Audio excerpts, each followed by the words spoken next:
I had no idea you were from Philly. Yes, ma'am. So most recently, back in August, they gave you a street, meaning they named a street after you.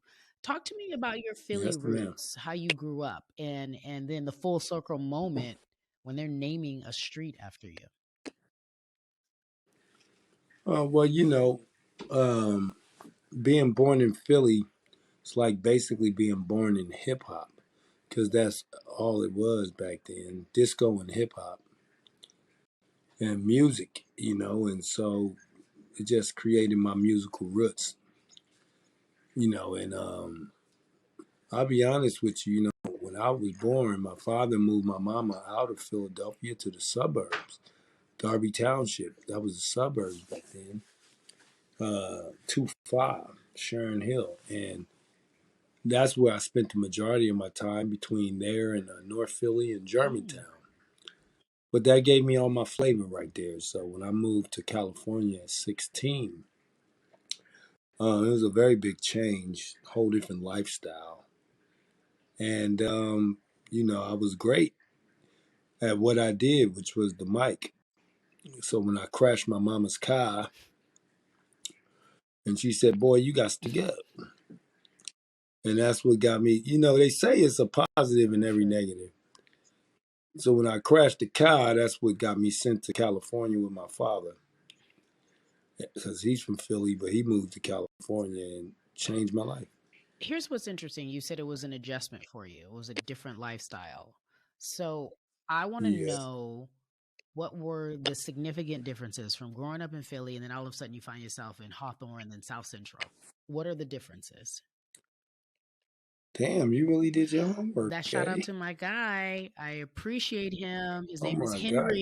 y'all are Henry keep y'all. me in the I mean, know. Henry is with the Henry's with the Hendersons. Hendersons. Henry Henderson. Okay, yeah, not Harry. Henry Henry. Henderson. Not Harry, but Henry. Well, that's crazy because yep, that's where my father moved to. He was living in Compton, and he moved to Hawthorne. He wanted me to have a better life than being in Compton.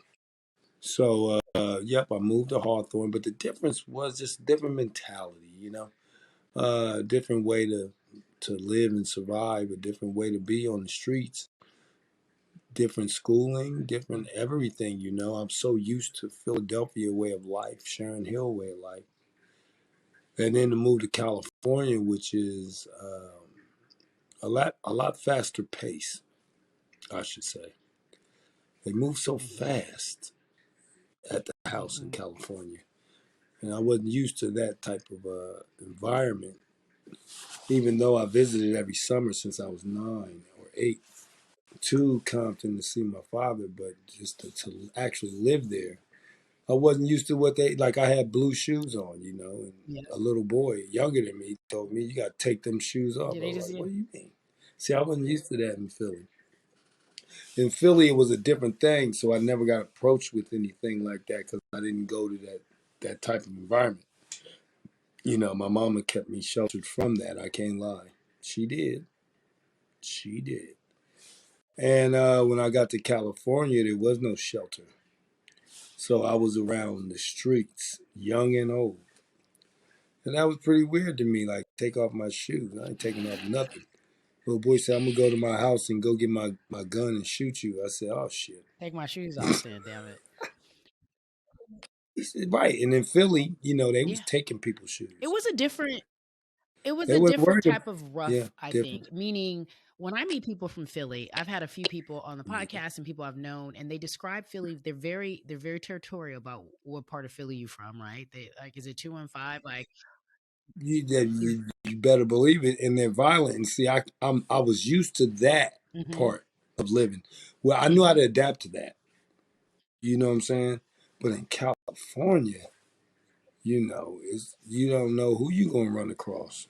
And Everybody's gangbanging is so everywhere. different. You talk about red and blue. It's such a different. It's a different vibe and it's a different energy. Which leads me to trying to Oh, understand how you came across or how Snoop came across you. How you signed with Death Row. Tell me about the emergence of that relationship. well, my cousin Snoopy is from Long Beach, and I'm from South Central. So BMI used to have showcases, BMI showcases, and I won the BMI showcase, which was held at the Roxy on Sunset. So Domino was performing, so all of Long Beach came out to support Domino, and then we all LA came with me. Mm. You know, I grew up when I left Hawthorne when my dad kicked me out and was teaching me how to be a man. Said, "You want to be out there? You gonna do that." So I was living in the neighborhood, Crenshaw and Slauson, 59th, over at Tony Tovin's. So all of LA came out for me. So you got Long Beach and you got Los Angeles, all in the same vicinity.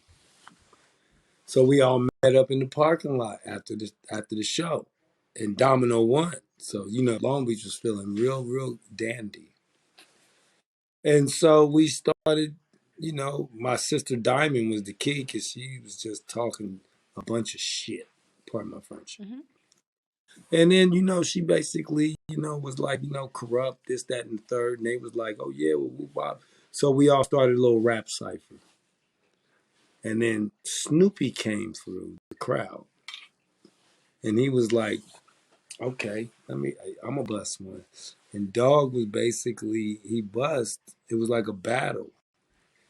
And he was the only one that can keep up with me. I'll tell you that much, boy. He was too good because he was so slick. I mean, he was just real slick. I was a beast. I had that Philadelphia 2-5 fly. Mm-hmm. I was about to mic. And Snoopy was just so cool, but he rocked the crowd. And then he was hitting me with little wop wops. And that's how we met, you know what I'm saying? And by the end of it, we both said whoever make it first, um, come get me. Mm. We both agreed, and then Dogg won. He got with Dr. Dre, and he saw my sister Diamond at a picnic, and then he said, call Kurupt. I couldn't believe he remembered my name. I think he said, call your homeboy. What's your homeboy name again? Diamond was like, Kurupt. And he was like, yeah, call Kurupt. And she called me and was like, I'm here with Dr. Dre and Snoop. Remember Snoop? I was like, Snoop? From Long Beach? I said, okay. And she's like, I'm here with him and Dr. Dre. And I was like, yeah, right. You lying. She said, hold on, Dr. Dre want to say something to you. Like, man, yeah, right. And then, yeah, what's up? What's up, Kurupt? I was like, damn, this Dr. Dre, cuz. This is Dr. Dre. What's up, Dr. Dre? Oh, yeah, yeah, we at the picnic. You coming through? I said, yeah, I'm on my way now. He said, all right, come up. I said, what the shit? That was Dr. Dre. I knew it. So that's how we And met. that's how she wrote. Through Roxy. Yep, Roxy. And then I went to that picnic, and Dogg made it like a year and a half. I think maybe a year to a year and a half after we first met. He made it, and he kept his promise to me, and he brought me in.